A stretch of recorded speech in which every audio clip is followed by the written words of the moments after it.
Aku hanya ingin berbagi kebahagiaan dan tidak menggurui siapapun.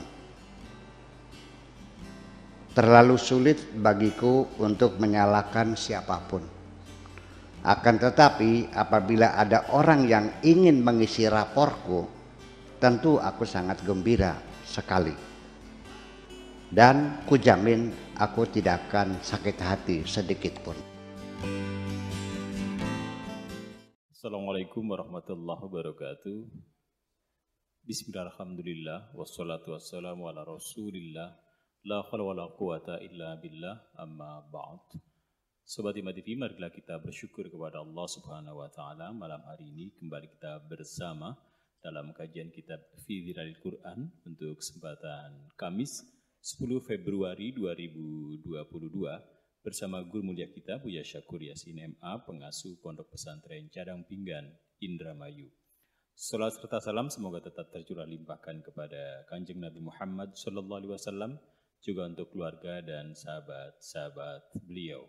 Dan acara ini disiar langsungkan dari Komplek Pendidikan Pondok Pesantren Cadang Pinggan. Untuk saat ini, Pondok Pesantren Cadang Pinggan sudah menerima peserta didik baru untuk tahun pelajaran 2022-2023 untuk tingkat Madrasah Sanawiyah atau MTS, Madrasah Aliyah atau MA, dan juga Sekolah Menengah Kejuruan atau SMK. Dan saat ini pendaftaran masih secara online, dan adapun untuk link pendaftaran online-nya bisa dilihat dalam layar YouTube yang Sobat Hima TV saksikan malam hari ini.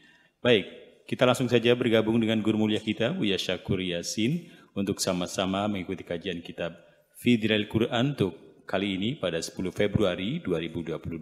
Kepada Buya, kami persilahkan. Baik. Assalamualaikum warahmatullahi wabarakatuh. Waalaikumsalam warahmatullahi wabarakatuh. Bismillah, tawakkaltu ala Allah, la haula wa la quwata illa billah. Asyhadu an la ilaha illallah wa asyhadu anna Muhammadar Rasulullah. Allahumma salli ala Sayyidina Muhammadin wa ala alihi wa sahabatihi ajma'ina ma ba'd. Malam ini kita lanjutkan surat An-Nisa pada ayat berikutnya. Bismillahirrahmanirrahim. Setelah wa kana Allahu sami'an basira, selanjutnya adalah wa yaktsuru fil Qur'an, dan banyak terdapat di dalam Al-Quran. At-taqib, penutup ayat. Ya, taqib itu artinya penutup ayat. Seperti innallaha ghafurur rahim wa kana Allahu aliman hakima. Itu adalah kata penutup setiap ayat. Banyak sekali di Al-Quran. Alal ahkam, apakah ayat-ayat yang berhubungan dengan penetapan hukum-hukum. Wa alal awamiri wan nawahi, atau juga ayat-ayat yang berhubungan dengan perintah-perintah Tuhan dan larangan-larangan Tuhan. Takibnya itu, kata penutupnya itu, ya, diakhiri dengan bi anna lillahi ma fis samawati wa ma fil ardi, yaitu ditutup dengan bahwasanya semua apa saja yang ada di langit, yang di bumi adalah milik Allah. Itu kata penutupnya pada setiap putusan-putusan, perintah atau larangan. Ayat-ayat itu ditutup dengan bahwa apapun yang ada di langit, apapun yang ada di bumi, semuanya adalah milik Allah. Itu banyak terdapat. Seperti ayat ini, yaitu lihat sebelumnya, alinea berikut sebelumnya, walillahi ma fis samawati wa ma fil ardi walaqad wasaina alladzina utul kitab dan sebagainya. Selanjutnya, au bi anna Allah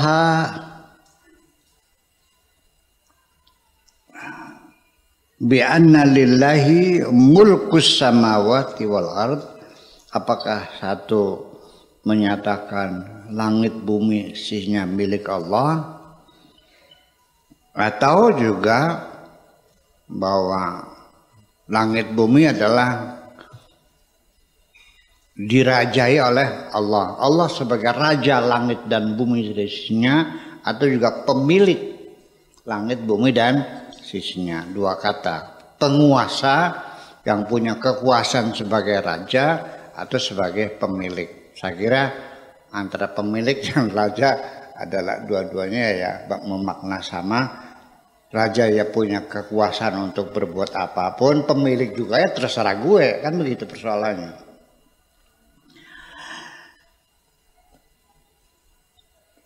Au bi anna lillahi mulku samawati wal ard.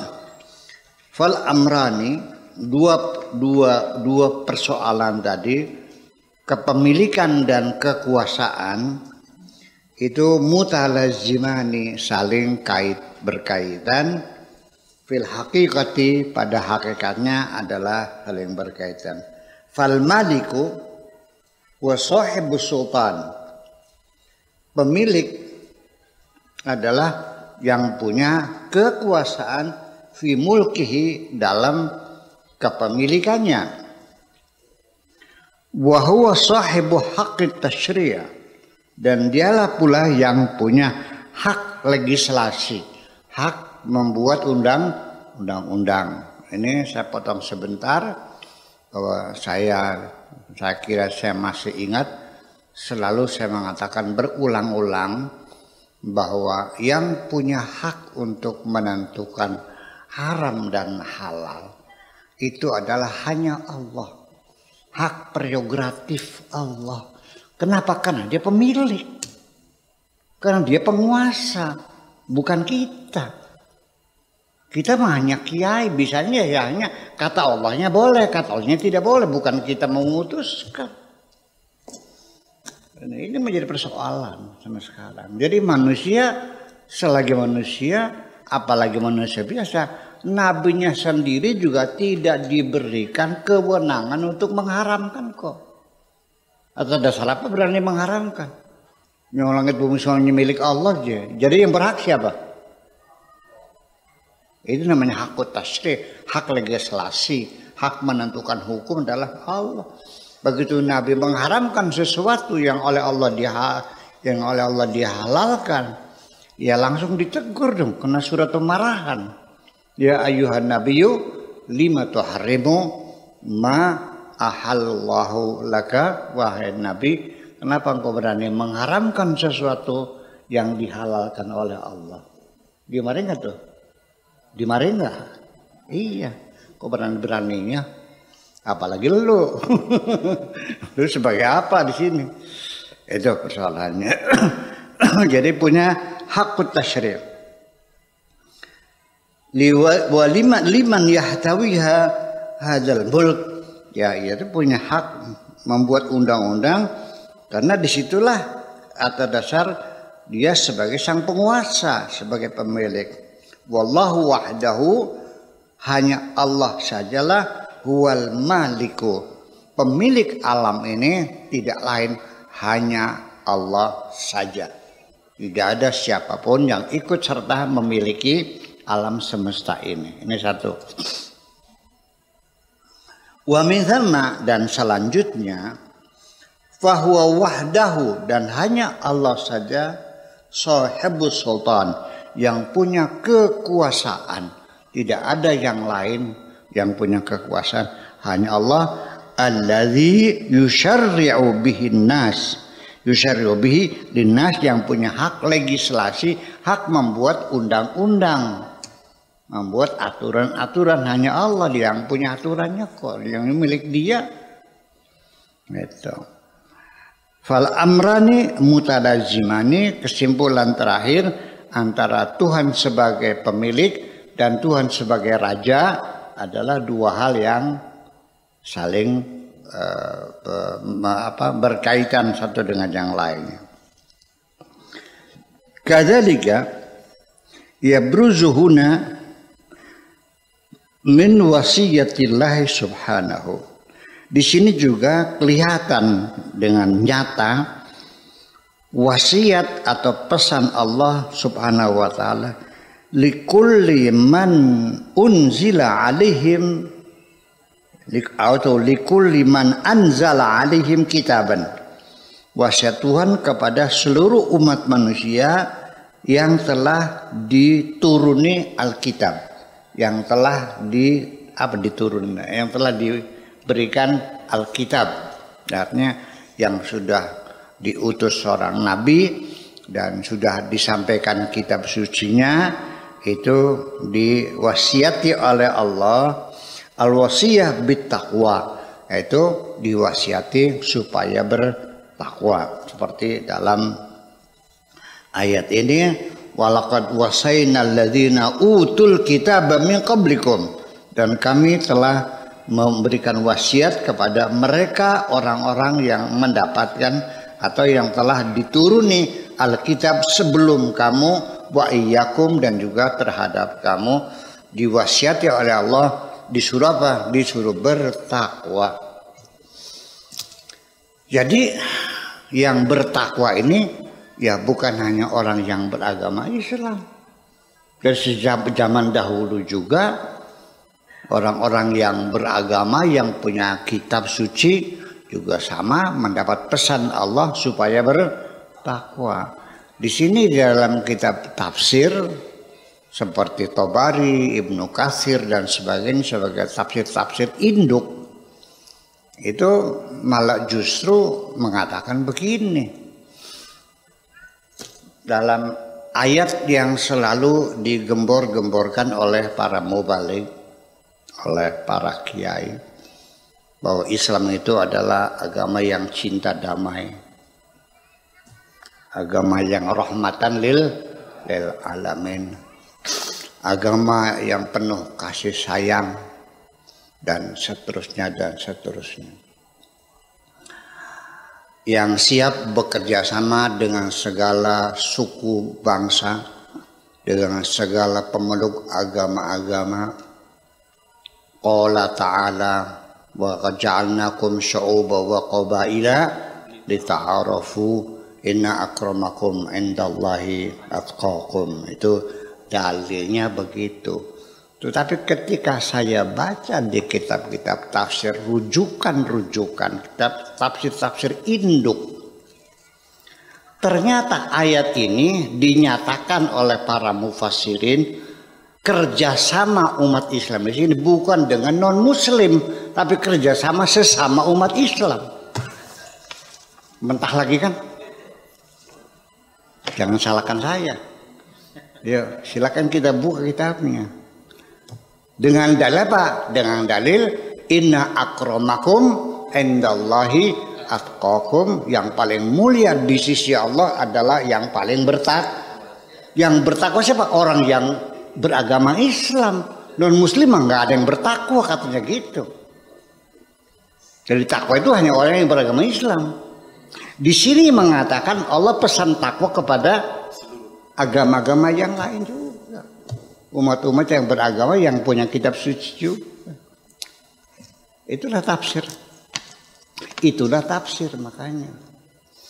Jadi saya ingin mengatakan, makanya saya, daripada saya menduga buruk kepada Nabi Muhammad, masih mending saya menduga salah tafsir.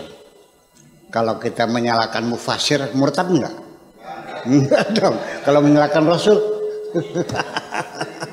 itu pun disalahkan, ya udah nggak apa-apa lah, masalah. Daripada menyalahkan Nabi masih mending.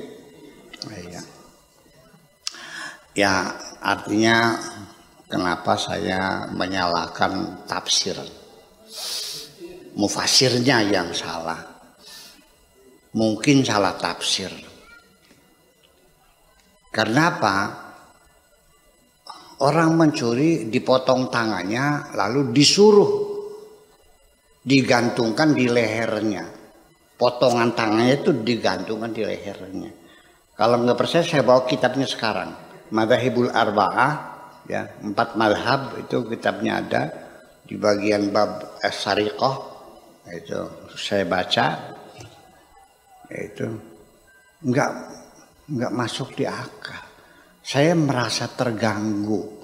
Nabi menyuruh orang untuk dipotong tangannya karena mencuri, lalu dikalungkan di lehernya, mengganggu kemesraan saya dengan Nabi Muhammad kok, jujur aja. Apalagi ditambah lagi di kitab Madzhabul Arba'ah itu ada maling melarikan diri, ya kabur, disuruh oleh Nabi suruh dikejar. Lalu kalau ketangkap langsung potong tangannya dan cungkil matanya, dibuang padang pasir. Apa sekejam itu Nabi kita tuh? Saya punten merasa terganggu kok. Kemesraan saya merasa terganggu dengan putusan-putusan hukum semacam itu yang bersumber dari Nabi Muhammad. Daripada saya terganggu kemesraan saya, masih mending saya menyalahkan mufasir itu aja kok. Setuju nggak? Ya iya, ya itu tafsiran begitu persoalannya. Jadi dari dulu juga namanya mufasir, itu tergantung pada streamline ideologinya. Kalau dia itu ideologinya Mu'tazilah, begitu menafsirkan Quran, ya diseret-seret kepada Mu'tazilahnya. Kalau dia Syiah, ya diseret-seret ke pemahaman Syiahnya. Kalau Sunni, ya diseret-seret ke Sunninya. Nah ini fi Ziyal Quran karangannya Hasan Said Qutb. Ini tokoh besar Ikhwanul Muslimin. Diseret-seret enggak? Seret-seret juga orang Muslim juga. Ya, kita baca supaya Anda jujur. Ya, tidak mencaci maki Ikhwanul Muslimin. Yang bagusnya banyak, yang ini juga ya ada juga. Begitulah kira-kira. Tapi alhamdulillah sekalipun saya baca kitab tafsir Ikhwanul Muslimin sampai sekarang belum ada orang menuduh saya Ikhwanul Muslimin. Iya alhamdulillah. Iya alhamdulillah.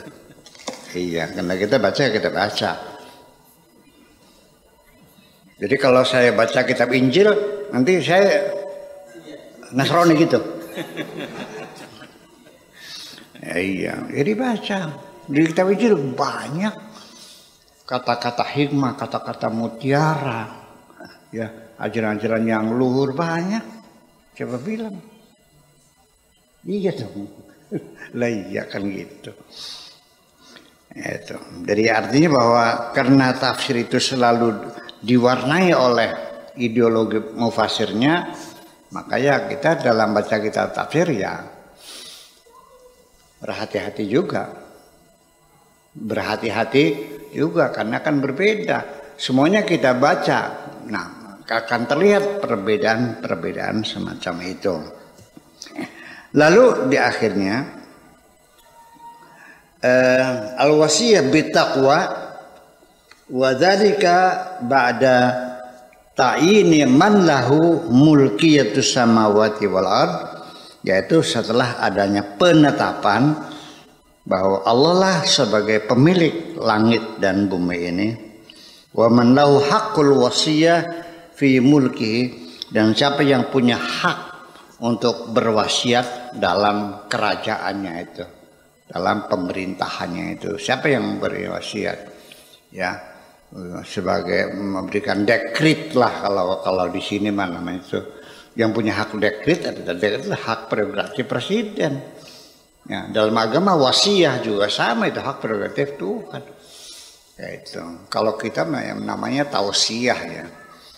Nanti kita jelaskan antara wasiat dengan tausiah gitu. Itu sangat beda sekali. Lanjutnya walillahi ma fis samawati wa ma fil ardi, dan milik Allah lah apapun yang ada di langit, apapun yang ada di bumi. Walaqad wasaina, dan telah kami berikan wasiat. alladzina utul kitab, orang-orang yang telah diberikan Alkitab min qablikum, sebelum kamu, yaitu para nabi-nabi yang membawa kitab Zabur, kitab Taurat, kitab Injil dan sebagainya, itu mendapatkan wasiat. Wa iyyakum, dan juga kami memberikan wasiat kepada kamu, wahai umat Muhammad semuanya ini, yaitu anittaqullah, hendaknya kamu bertakwa kepada Allah.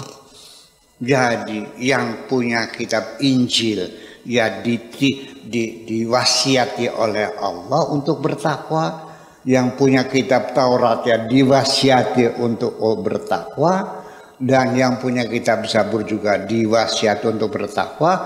Bukan hanya umat Islam yang diwasiati bertakwa. Ini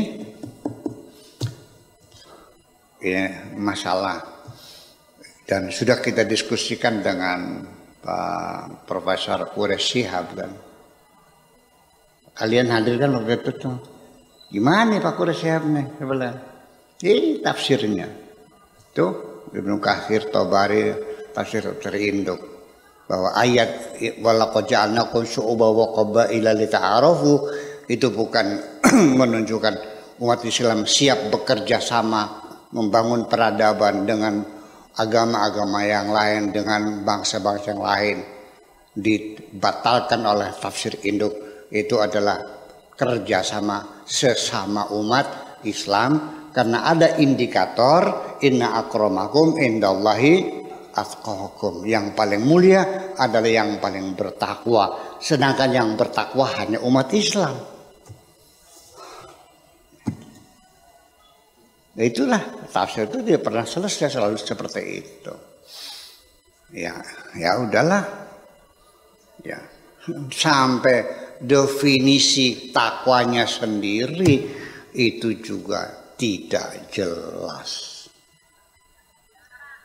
Sok apa takwa tuh? Iya, yaitu definisi yang lumrah, yang umum, yang populer. Takwa itu melaksanakan segala perintah Allah dan menjauhi segala larangan. Kalau itu definisinya, maka betul tafsir tadi itu hanya umat Islam yang bertakwa, karena melaksanakan perintah Allah, menjauhi larangan Allah. Agama lain terserah itu mah. Itulah kira-kira. Tetapi juga perlu kita ketahui bahwa di lembaran pertama Al-Quran itu sudah dijelaskan orang-orang bertakwa itu seperti apa, definisinya apa, lebih jelas kok. Zalikal kitabu la raiba fihi hudan lil muttaqin. Quran itu untuk orang-orang yang bertakwa. Dijelaskan takwanya itu apa? Alladzina yu'minuna bil ghaibi wa yuqimuna sholata wa mimma razaqnahum yunfiqun walladzina yu'minuna bima unzila ilaika wa ma unzila min qablik wa bil akhirati hum yuqinun. Jadi orang bertakwa versi Al-Quran adalah satu orang yang punya visi dan misi.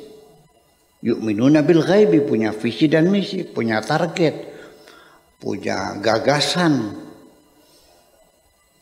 punya tujuan dan punya cita-cita. Wa yuqimuna sholat, dan berkomunikasi secara intensif dengan sesama manusia. Wa mimma razaqnahum yunfiqun, dan orangnya pasti dermawan, orang bertakwa. Tuh enggak ada orang takwa medit tuh. Jangan percaya kalau aku nih bertakwa medit, jangan percaya. Iya, karena wa mimma razaqnahum yunfiqun. Yang ketiga, walladzina yu'minuna bima unzila ilaika wa ma unzila min qablik, dan percaya kepada kitab-kitab yang diturunkan kepadamu dan kepada nabi-nabi sebelum kamu. Itu artinya bertoleransi dengan agama-agama yang lain. Wabil akhirati hum yuqinun, yaitu sampai akhirat. Jadi visinya orang yang bertakwa itulah visinya jangka panjang, yaitu sampai untuk akhiratnya, bukan hanya dunia saja. Jadi jelas mana definisi takwa? Kitab fikih atau Al-Quran sendiri? Ikut ulama, ikut Allah. Jujur nih. Iya, itu kan persoalannya. Jadi ya itulah kembali. Ya, dari mana datangnya definisi seperti itu saya nggak tahu. Ya. Tapi ya rata-rata di kitab-kitab mananya begitu, bahwa itu takwa itu al-imtithal li awamirihi wal ijtinabu an nawahihi, melaksanakan segala perintah Allah dan menjauhi segala larangan Allah. Itu semuanya adalah min qablikum wa iyyakum an taqullah, hendaklah kamu bertakwa kepada Allah.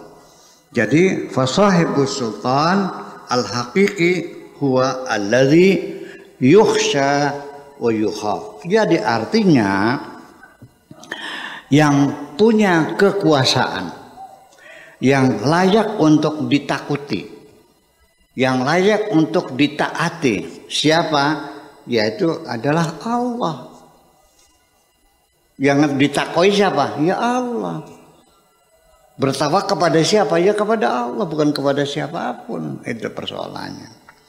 Wa taqwallah yal kafilatu bisalahil qulub. Ketakwaan kepada Allah itu sudah sangat cukup sekali memadai untuk memperbaiki hati kita semuanya. Ini dengan bertakwa wa hirsuha ya ala manhajihi fi kulli juz'iyatihi, dan ketakwaan itu pula yang membuat kita bersemangat untuk menjalani agama secara terperinci. Terima kasih. Assalamualaikum warahmatullahi wabarakatuh. Waalaikumsalam warahmatullahi wabarakatuh. Banyak poin atau pelajaran yang kita dapat ambil dari apa yang disampaikan Gus Syakur dalam kajian kitab Fidlil Quran pada malam hari ini. Poin utamanya adalah bahwa semua yang ada di bumi dan di langitnya adalah milik Allah. Kemudian wasiat yang paling inti dari Allah kepada kita adalah takwa. Dan anjuran takwa ini bukan hanya melulu kepada umat Islam, tapi kepada seluruh umat manusia, termasuk umat beragama di luar Islam.